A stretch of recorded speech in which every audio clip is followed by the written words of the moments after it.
దేవుని ప్రియమైన బిడ్డలారా, ప్రభువైన యేసుక్రీస్తు వారి నామంలో మీ అందరికీ నా హృదయపూర్వకమైన వందనాలు.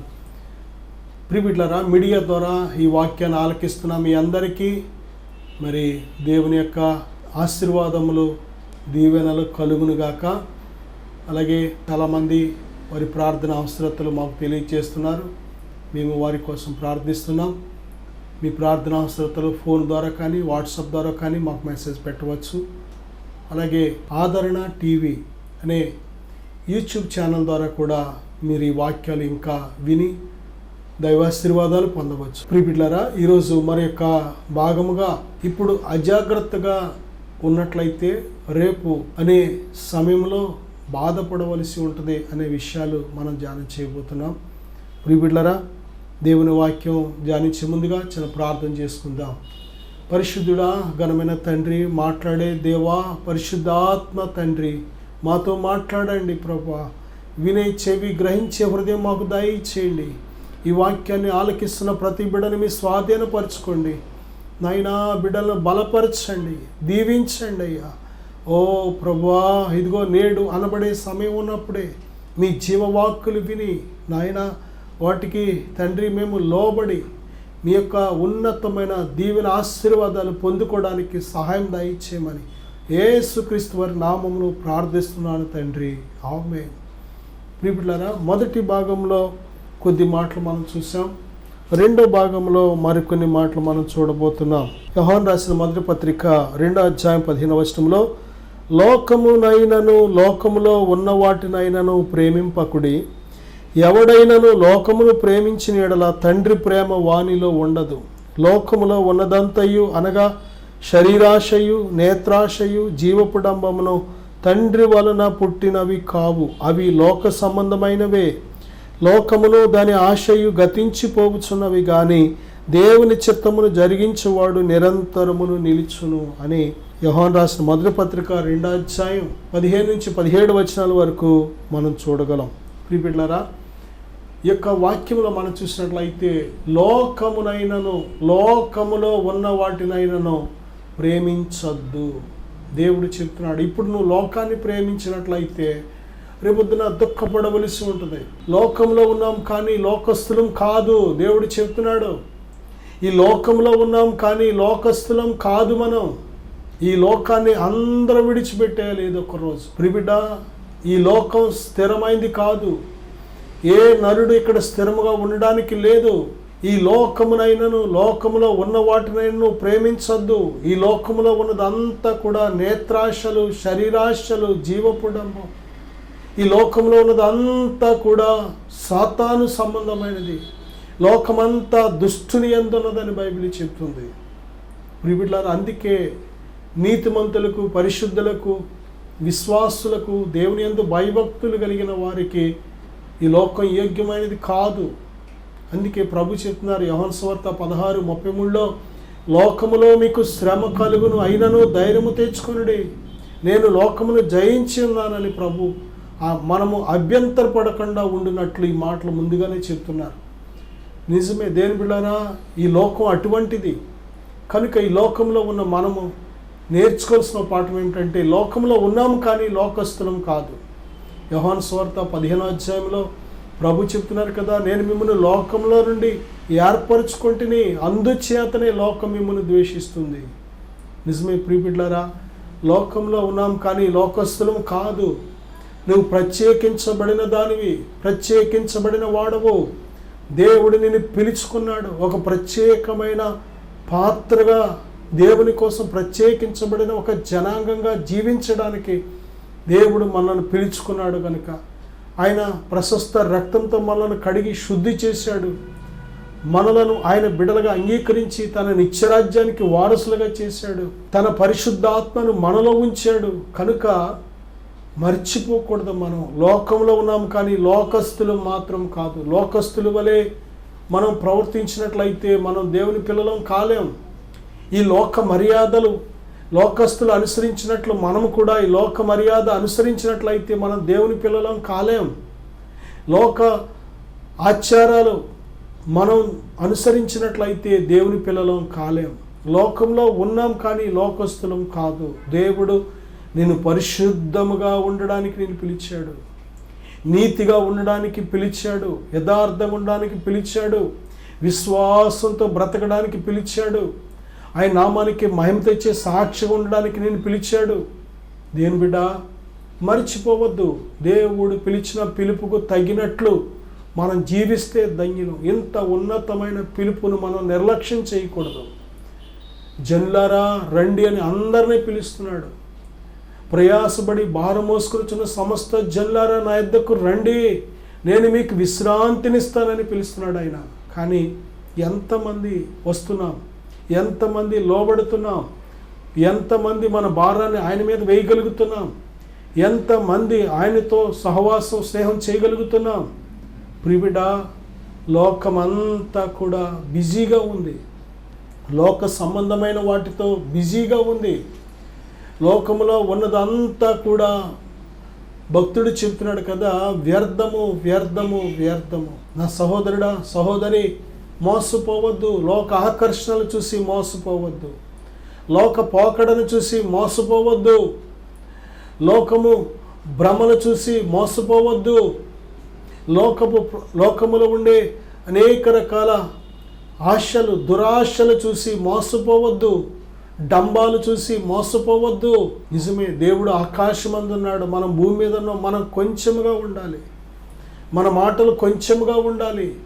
ప్రతి దినము కూడా మనం ప్రభు కోసం జీవించవలసిన వారుగా ఉన్నాం. మనం దేవుని ప్రియబిడ్డ, ఈ రోజున మనం జాగ్రత్త పడకపోతే రేపు నిత్యము వేదన దుఃఖం పడవలసి ఉంటుంది. జాగ్రత్త.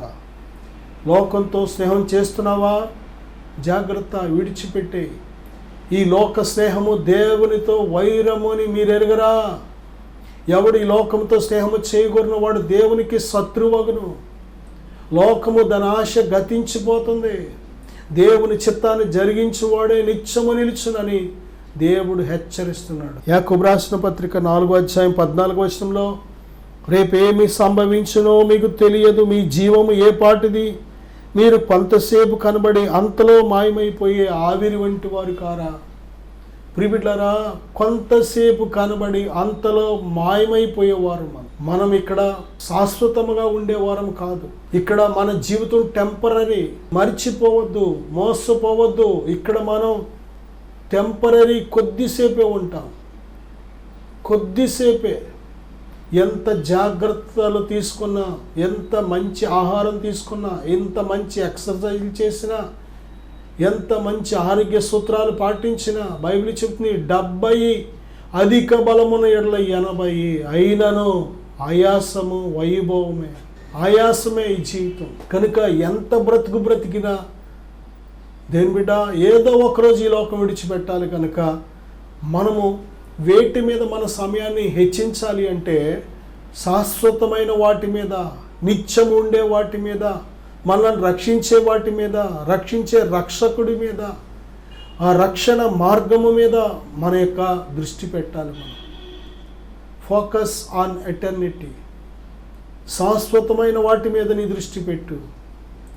టెంపరరీ, కొద్ది కాలం ఉండే వాటి మీద నీ దృష్టి పెట్టి, నీ సమయాన్ని పెట్టి, నీ విలువైన సమయాన్ని వ్యర్థపరుచుకోవద్దు. సమయం గతించిపోతుంది. సమయము పొట్టు వలె గతించిపోతుంది. చూడండి, పొట్టున్న దగ్గర ఒక ఫ్యాన్ పెట్టారంటే ఎలాగ ఎగిరిపోతుందో, దుమ్ము ధూళి ఏ విధంగా గాలికి ఎగిరిపోతుందో మన సమయం కూడా ఎగిరిపోతుంది. సమయం గతించిపోతుంది. సమయాన్ని సద్వినియోగం చేసుకో, సమయాన్ని పోనివ్వద్దు, సద్వినియోగం చేసుకోమని దేవుడు పదే పదే హెచ్చరిస్తున్నాడు. ఆయన నిత్యుడు, మనం ఈ భూమి మీద నిత్యులు కాదు.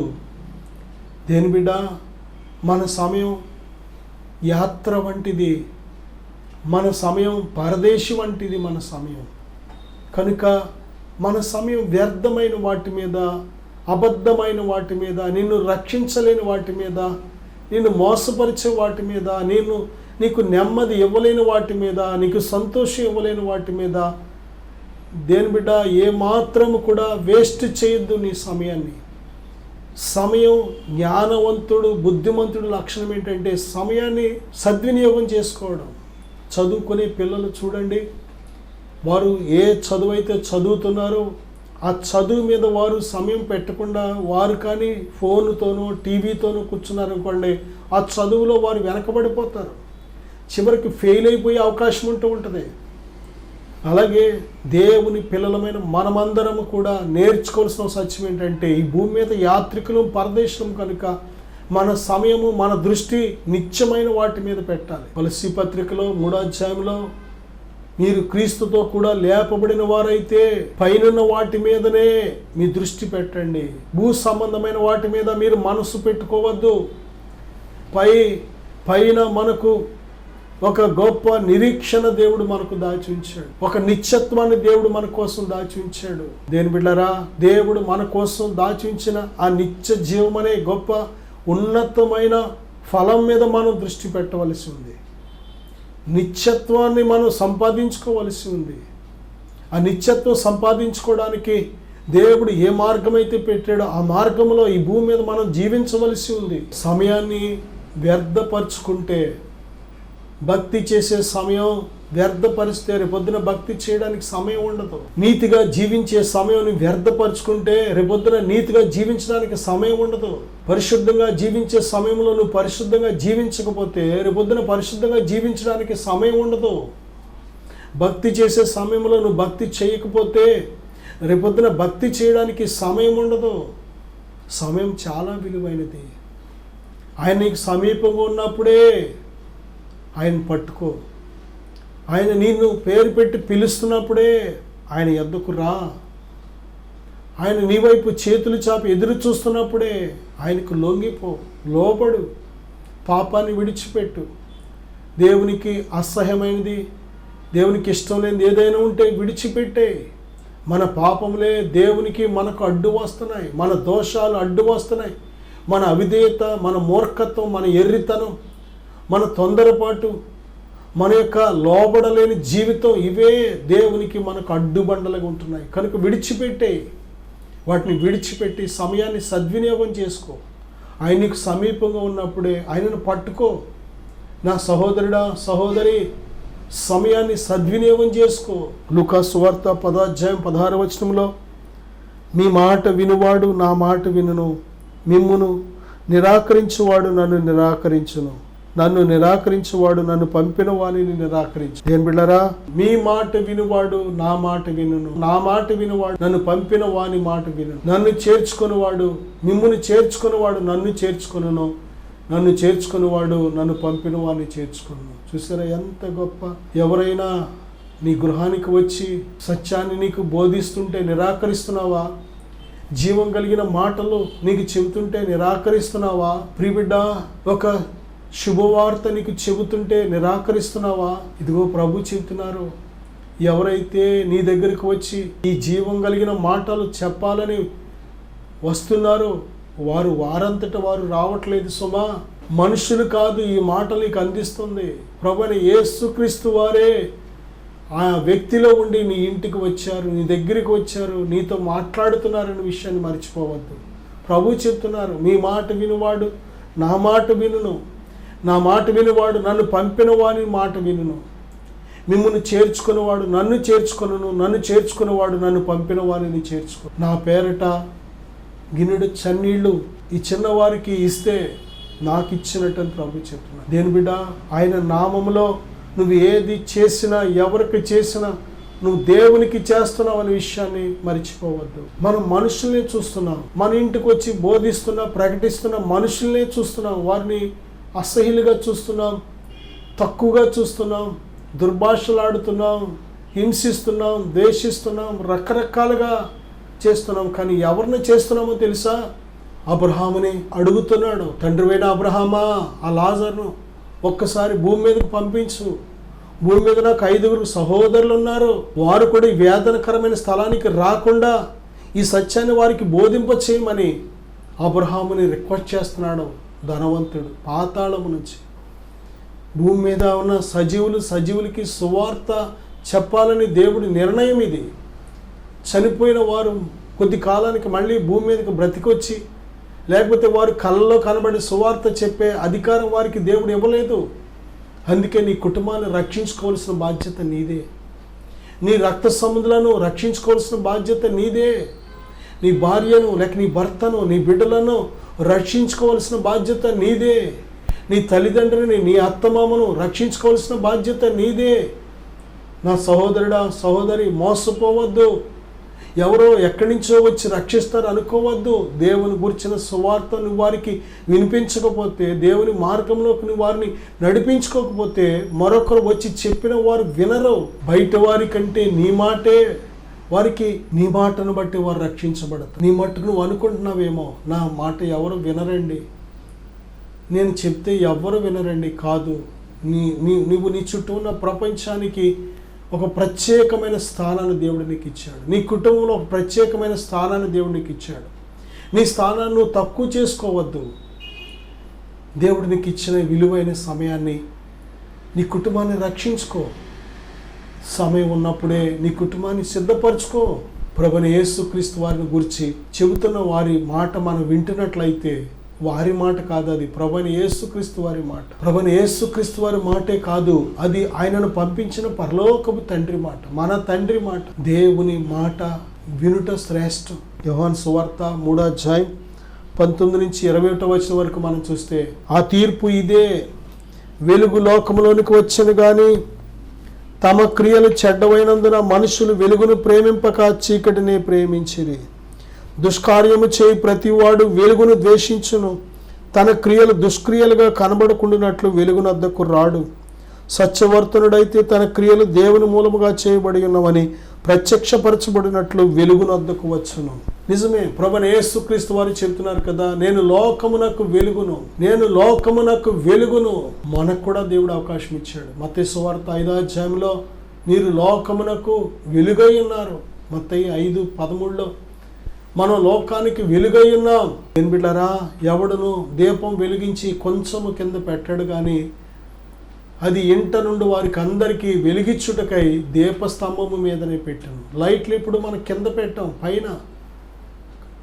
విద్యుత్ బల్బులు కూడా, కరెంట్ బల్బులు కూడా, ట్యూబ్ లైట్లు కానీ బల్బులు కానీ ఏ లైట్ అయినా సరే ఎత్తులో పెడతాం. ఎందుకంటే అది మనందరికీ, ఇంటిలో అందరికీ కాంతి ఇవ్వాలని. మనము కూడా ఆ యొక్క ఎత్తులో ఉన్న దీపం కుటుంబానికి ఏ విధంగా గృహంలో కాంతినిస్తుందో, ఈ లోకానికి కాంతినిచ్చే దీపాలు ఎవరో తెలుసా? దేవుని పిల్లలమైన మనమే. అందుకే ప్రభు చెప్తున్నారు, జనులు మీ సత్క్రియలను చూసి పరలోకమందున మీ తండ్రిని మహిమపరిచినట్లు వారి ఎదుట మీ వెలుగు ప్రకాశింపనీయుడి. ఆ వెలుగు సత్క్రియలు. నిజమే, సత్యవర్తనుడు అయితే తన క్రియలు దేవుని మూలముగా చేయబడి ఉన్నవని వెలుగునద్దకు వస్తాడు. కానీ దుష్టుడు రాడు. దుష్ట క్రియలు చేసేవాళ్ళు వెలుగైన ప్రభువైన యేసుక్రీస్తులో, ఆ వెలుగులో వారి యొక్క పాపము ఖండించబడుతుంది. వారు చేసే రహస్యమైన కార్యాలు ఖండించబడుతూ ఉంటాయి. దేవుడు గద్దిస్తూ ఉంటాడు. దేవుని గద్దింపులు వారికి ఇష్టం ఉండదు. వారి అసహ్యమైన క్రియలే వారికి ఇష్టం. వారి చీకటి క్రియలే, వారి పాపపు క్రియలే వారికి ఇష్టము కనుక వెలుగైన వాక్యమునద్దకు వారు రారు. దేని బిడ్డలారా, సత్యవర్తనుడైతే తన క్రియలు దేవుని మూలముగా చేయబడి ఉన్నవని వెలుగునద్దకు వచ్చును. దేని బిడ్డలారా, వెలుగు చీకటిలో ప్రకాశిస్తుంది కానీ వెలుగు దాన్ని గ్రహించట్లేదు. ఆయన జీవపు వెలుగు కలిగిన దేవుడు. ఆయన మనల్ని వెలిగించగలిగిన దేవుడు. ఆయన మన ఆత్మనే దీపం ఆరిపోయినట్లయితే ఆయన వెలిగించడానికి సిద్ధముగా ఉన్నాడు. ప్రియబిడ్డ, నేను మీకోసం చిన్న ప్రార్థన చేస్తాను. విశ్వాసంతో ఎక్కిపిద్దాం. ప్రభువా, నాయన ఈ వాక్యాన్ని ఆలకిస్తున్న ప్రతి బిడ్డను ఇప్పుడే దర్శించండి. నేడు అనబడే సమయం ఉన్నప్పుడే తండ్రి, ఇదిగో నాయన మీరు మాతో మాట్లాడుతున్నప్పుడే ప్రభువా, మీకు ఆయాసకరమైనది ఏదైనా ఉంటే దాన్ని విడిచిపెట్టి మీకు ఇష్టలుగా మేము బ్రతుకుటకు సహాయం దయచేయండి. వాక్యాన్ని ఆలకిస్తున్న ప్రతి బిడ్డను ప్రభువా మీ పరిశుద్ధాత్మతో నింపండి. వాక్యము విన్న వారందరి మీదకి దిగువచ్చిన పరిశుద్ధాత్మ దేవా, ఈ వాక్యం వింటున్న ప్రతి ఒక్కరిలోకి ప్రవేశించండి నాయన. వారిని మీ స్వాధీనపరచుకోండి. మీ పాత్రలుగా నాయన వారు జీవించుటకు కావలసిన మీ శక్తిని దయచేయమని యేసుక్రీస్తు వారి నామములో ప్రార్థిస్తున్నాను తండ్రి. ఆమేన్. God bless you.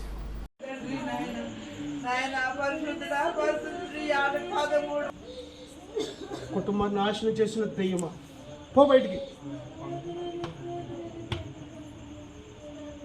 Out out out out.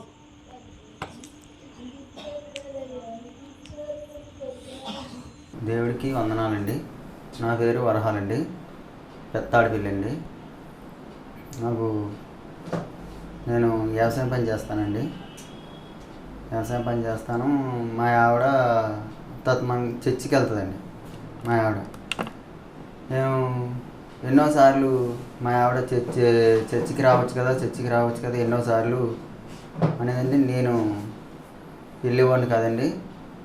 మామూలుగా ఈ తాగుడికి బాగా వ్యానస్గా అయిపోయి నేను ఎప్పుడు చెప్పినా ఎన్నిసార్లు చెప్పినా సరే వెళ్ళేవాడిని కాదండి. అలాగా కొన్నాళ్ళకి ఈ తాగడం చేయడం, ఇంటికాడ పిల్లలనేది కూడా పట్టించుకున్నాను కాదు. అలా కొన్ని నెలలు అలా జరిగాక ఇంకా సరే నేను బండి మీద ఒక దగ్గరికి ఏదో పని మీద వెళ్తుంటే బండి కుక్ అయిపోయింది. అవతల నాకు కూడా గట్టిగా దెబ్బలు తోలేయండి. మా పక్కనే ఒక ఇదంతా ఒక మనిషి మునిగిపోయింది, గొయ్య కూడా ఉంది, అందులో కూడా వెళ్ళకుండా రోడ్డు మీదే పడిపోయింది.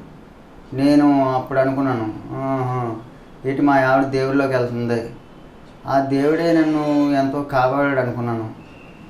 అయినా సరే మళ్ళీ ఈ దెబ్బలు మారినా సరే మళ్ళీ నేను మానలేకపోయానండి. ఇంకా నావలేదని చర్చికి ఏదేలాగా మా పాస్టర్ గారు గారు కేకేస్తే ఇల్లు అలాగ ఇంకా ప్రార్థనలు ఇవన్నీ చేసి ఇలాగా అలా రక్షణ తీసుకున్నాండి. ఇప్పుడైతే నా పిల్లలేంటి శుభ్రంగా అన్యాయంగా ఉంటున్నాము. ఇంకా దేవుళ్ళకి వెళ్ళాక ఇంకా నాకు మాత్రం తేలిగ్గా ఉంటుంది, శుభ్రంగా ఆనందంగా ఉంటుంది. ఇప్పుడైతే కొంత పిల్లలనేటి కొంచెం బాగా చూసుకుంటున్నానండి.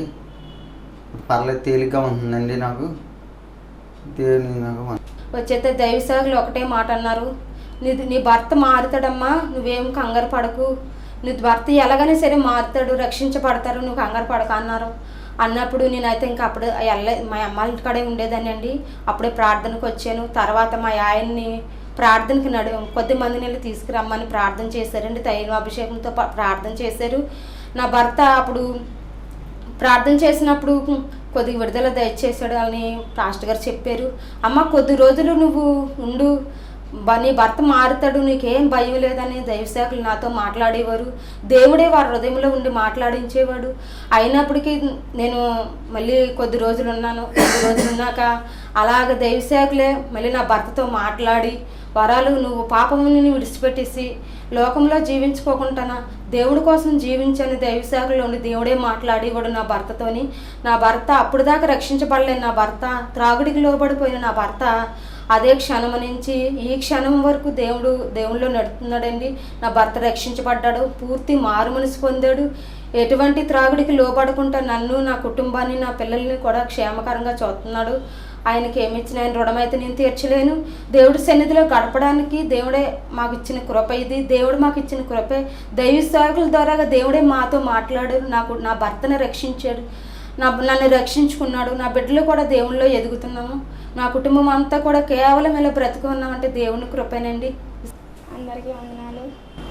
నా పేరు శాంతి. నాకు ఒక అక్క, మా అమ్మ, మా నాన్న, మీ నలుగురం ఉంటాం ఇంట్లో. మా నాన్న బాగా త్రాగేవాడు. చర్చికి రమ్మంటే వచ్చేవాడు కాదు. మా అమ్మ, నేను, మా అక్క చర్చికి వెళ్ళేవాళ్ళం. ఎప్పుడు రమ్మన్నా సరే రాను అనేవాడు. వస్తాను వెళ్ళండి అనేవాడు కనుక వచ్చేవాడు కాదు. అప్పుడు అలా సాగుతుండగా ఒకరోజు ఫాస్ట్ గారు చర్చికి రామంటే చర్చికి తీసుకొచ్చారు. అప్పుడు ఎడిటింగ్ ప్లే చేశాక కొన్ని రోజులు బాగానే ఉన్నారు. మా నాన్న త్రాగు నుండి పూర్తిగా విడిపించాడు దేవుడు. ఇప్పుడు మా నలుగురం బాగానే ఉంటున్నాం. చర్చికి వెళ్తున్నాము. నలుగురం బాగానే ఉంటున్నాం. మా కుటుంబాన్ని బాగా చూసుకుంటున్నాడు మా నాన్న. ఇంతవరకు మా అమ్మనంటే కొట్టేసేవాడు. ఇంతవరకు మా నాన్న దగ్గరికి వెళ్ళాలంటేనే భయం వేసేసేది. కానీ ఇప్పుడు మా నాన్నతోనే ఉంటున్నాము. మా నాన్న మాతోనే ఉంటున్నాడు, బాగుంటున్నాడు, చర్చికి వస్తున్నాడు.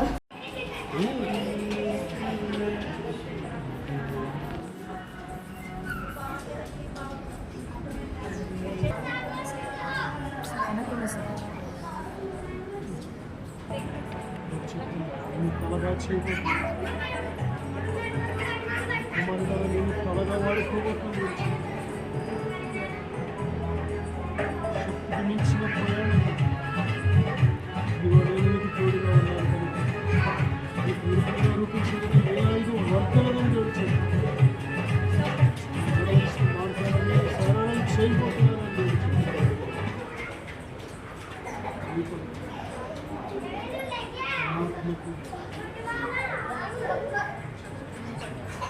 ఆత్మను నీకు తోడుగా ఉంచి ఉన్నాను దేవుడు చెప్పాడు. ఆత్మ నీలో ఉంచి ఉన్నానని దేవుడు చెప్పాడు. నేను నీకు తండ్రిలో ఉన్నానని దేవుడు చెప్పాడు. దేవునామానికి వందనాలు, సేవకులకు నా వందనాలు. నా పేరు వినయ్ కుమార్, మాది పెద్దతాడిపల్లి గ్రామము. నేను కూడా దేవుడు నమ్ముకొని దేవుడి మందిరానికి అయితే వెళ్ళేవాడిని, కానీ నా ఆత్మీయ జీవితం అంత ఫలవంతంగా లేదు. అనేకమైన బంధకాలతో నా ఆత్మీయ జీవితము ఉంటూ ఉండేది. అలాగే ఒకరోజు సేవకులు ఎనైటింగ్ వాటర్ ద్వారా ప్రార్థన చేస్తున్నారని నేను విన్నాను. ఆ ప్రార్థన చేయించుకున్న వారి జీవితంలో ఎన్నో గొప్ప కార్యాలు దేవుడు చేశారు. చాలామంది విడుదల లేని వారు విడుదల పొందుకున్నారు, స్వస్థత లేని వారు స్వస్థత పొందుకున్నారు. ఎప్పుడైతే ఆ సాక్ష్యాన్ని నేను విన్నానో నా జీవితంలో కూడా దేవునిలో బలంగా సాగాలని, దేవునిలో నడవడానికి, నేను కూడా దేవునిలో స్థిరముగా ఉండాలని చెప్పి ఒకరోజు సేవకుల యొద్దకు వెళ్ళి ప్రార్థన చేయించుకున్నాను. ఎప్పుడైతే సేవకుల ద్వారా ప్రార్థన చేస్తున్నప్పుడే దేవుడు నన్ను బలంగా తాకారు. వెంటనే నా హృదయం నుంచి ఏదో ఒక తెలియని బంధకం, ఏదో ఒక చీకటి నా నుంచి బయటికి వెళ్ళిపోవడం నేను గ్రహించాను. ఎప్పుడైతే అలా చీకటి బంధకం నా నుంచి వెళ్ళిపోయిందో నా హృదయం చాలా తేలికైంది. దేవుడు తన బలమైన ఆత్మతో నన్ను నింపి నన్ను స్థిరపరిచి తన ఆత్మతో నన్ను ముద్రించారు. ఆ రోజు నుంచి ఈ రోజు వరకు కూడా నా జీవితంలో దేవుడు ఎన్నో గొప్ప కార్యాలు చేశారు. అప్పటి నుంచి నా ఆత్మీయ జీవితంలో బలమైన ఆత్మీయ జీవితంలో నేను కొనసాగించగలుగుతున్నాను. దానికి కారణం ఆ రోజు సేవకుల ద్వారా నేను ప్రార్థన చేయించుకున్నప్పుడు దేవుడు సేవకుల్లో ఉండి సేవకుల ద్వారా తన ఆత్మతో నన్ను నింపి ఈరోజు ఇలా గొప్పగా ఉన్నతమైన స్థానంలో ఆత్మీయ స్థితిలో దేవుడు నన్ను నిలబెట్టారు.